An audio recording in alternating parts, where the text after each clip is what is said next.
प्रिय बंधु, एक बार फिर से आप सबका हमारे यूट्यूब चैनल पे बहुत बहुत स्वागत है।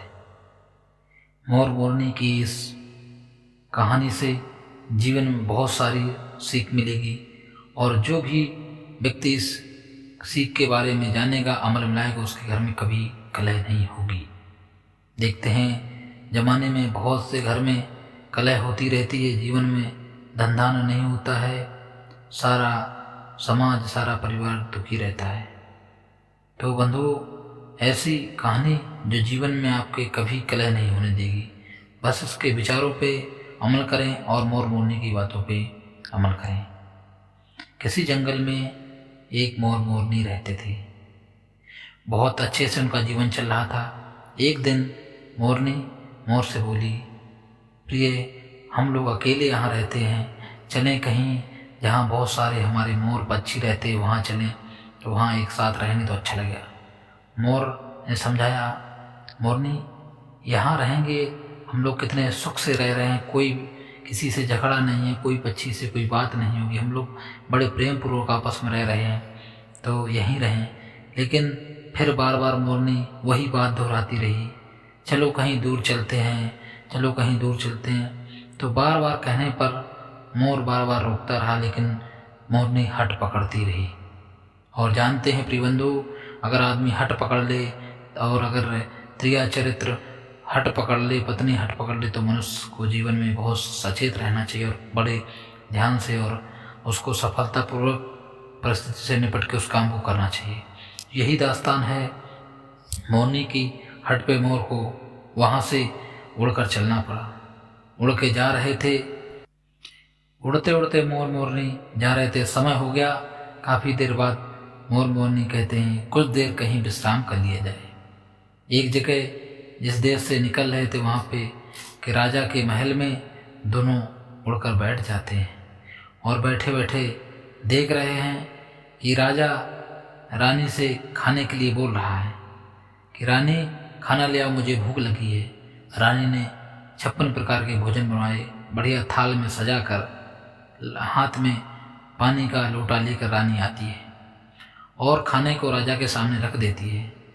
राजा ने थाली रखी और खाने के जैसे ही प्रयास करता है, खाने का कोशिश कर रहा है, तो देखता है एक चींटी वहाँ से राजा की थाली से एक चावल का टुकड़ा लेकर के रास्ते रास्ते जा रही थी।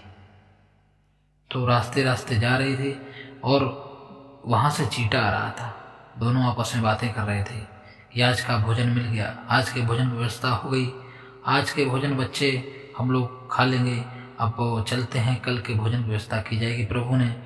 और राजा सब ये बातें सुन रहा था और देख रहा था कि ये लोग क्या बता रहे हैं, क्योंकि राजा ने ऐसी शास्त्र का अध्ययन किया था जो पशु पक्षियों की सारी भाषा को पहचान सकता था।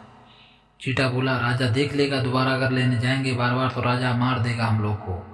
और ये बातें सारी राजा सुन रहा था, लेकिन राजा चुप था। और वो दाना लेकर चावल का चींटी जाती है और जैसे ही जाती है अपने बिल से गोला रख के दूसरे चावल की ओर आने के लिए लेती है और वहाँ खड़ी, तो एकदम से ये बातें सुन के, चींटी चींटे की बातें सुन के राजा जोर से हंस पड़ा। जैसे ही राजा हंसा तो वहाँ रानी खाना बना रही थी रसोई में। रानी के पास आवाज़ गई। रानी ने सोचा कि राजा खाना देख कर या खाना खाकर हंस रहे हैं, जिनमें से उन्हें कोई लग रहा है कि खाना अच्छा नहीं या खाने का मजाक उड़ा रहे हैं। रानी आई, रानी ने पूछा, राजा साहब क्यों हंस रहे हैं? तो राजा साहब बोले, बस ऐसे ही हंस रहा था।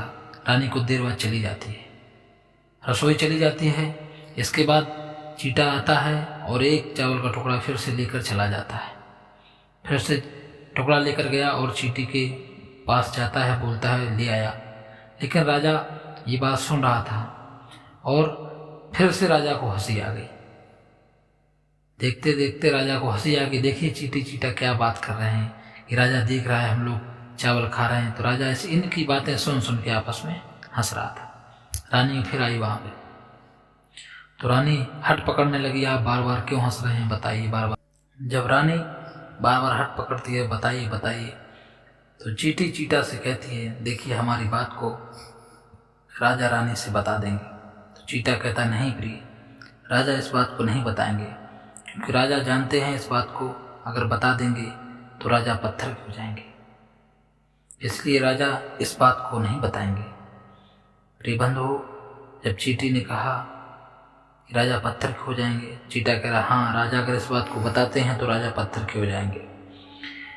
तो रानी के बार बार हट पकड़ने पर राजा परेशान हो गए और राजा सोच रहे हैं कहीं मैं इनकी बात सत्य न हो जाए जो मैं पत्थर का हो जाऊं। बहुत हट पकड़ने के बाद राजा को बात बताने के लिए मजबूर होना पड़ता है। तो राजा जी कहते हैं चलिए कहीं दूर जंगल में चलिए, वहाँ एकांत बैठ के आपको बताते हैं मैं क्यों हंस रहा था। राजा वहाँ जाते हैं, रथ तैयार करते हैं और रानी को बैठा कर निकल पड़ते हैं। एक नदी के किनारे राजा जल में खड़े हो जाते हैं और बात स्टार्ट करना शुरू करते हैं। जब बात बताना शुरू करते हैं तो जितनी बात राजा बताते हैं, आधी बात बताई तो राजा आधे पत्थर के हो गए। अब राजा रानी से कहते हैं कि प्रिय अब रहने दो, नहीं तो मैं सारा पत्थर का हो जाऊंगा और मत पूछिए। तो रानी कहती है थोड़ी बता दीजिए, कुछ नहीं होगा, थोड़ा बता दी, कुछ नहीं। धीरे धीरे राजा ने सारी बात बता दी और राजा पत्थर के हो गए। अब रानी का हाल बहुत बुरा हो गया। रानी सोच रही मैंने क्या किया, जिद करके मैंने क्या किया, राजा को पत्थर का कर दिया, राजा को पत्थर। रानी रो रही है बहुत देर से। तो वही मोर मोरनी जो है उस कथा को, इस वाकिया को देख रहे थे। ये वाकिया देख रहे थे तो उन्होंने मोर से कह रही देखो राजा पत्थर, तो वही मोर समझा रहा है कि इसीलिए हट नहीं करना चाहिए, आपने भी हट कर दी और हट का फल क्या होता है। तो देख रहे हैं वहीं पे रानी रो रही